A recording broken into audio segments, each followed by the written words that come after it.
Brought you by Meghdoot herbal. मुझे diabetes है। मेघदूत मधुशून्य ये हाई ब्लड शुगर और ब्लड प्रेशर को कंट्रोल तो करता ही है, साथ में ये मुझे काफी एनर्जेटिक रखता है। मेघदूत मधुशून्य खाओ, फिट एंड फाइन हेल्थ बना। नमस्कार, मैं हूं आशुतोष और आप देख रहे हैं एमपी तक। एमपी की मोहन सरकार ने किसानों को लेकर एक बड़ी खुशखबरी दी है। सीएम मोहन की अध्यक्षता में हुई कैबिनेट की बैठक में किसानों को लेकर के एक बड़ा फैसला किया गया है।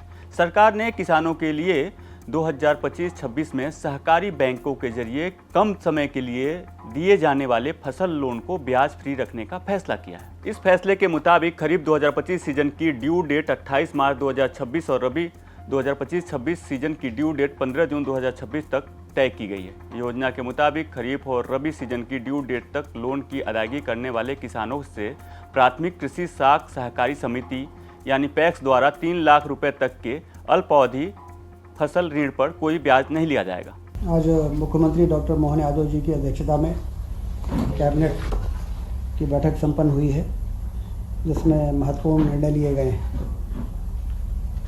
2025-26 के लिए सहकारी बैंकों के माध्यम से जो किसानों को 0% ब्याज पर जो लोन दिया जाता है, जैसा कि आप सब जानते हैं कि 2012-13 से हमारी सरकार लगातार खेती को लाभ का धंधा बनाने के लिए कई प्रकार के न सिर्फ सिंचाई की नहरों का जाल बिछाने का काम हो रहा है, बल्कि किसानों की लागत मूल्य कम हो इसके लिए 0% ब्याज पर ऋण भी दिया जा रहा है।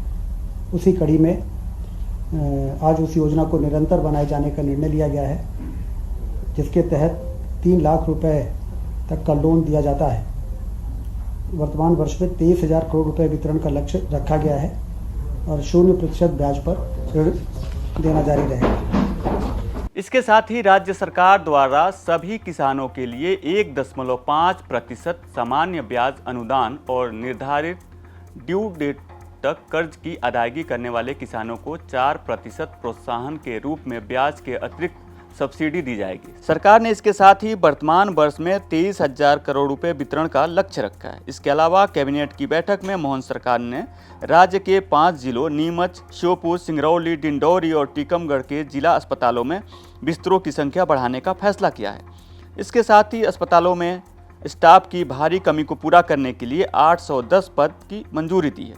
इसमें डॉक्टर, नर्स, तकनीकी कर्मचारी और प्रशासनिक स्टाफ शामिल होंगे।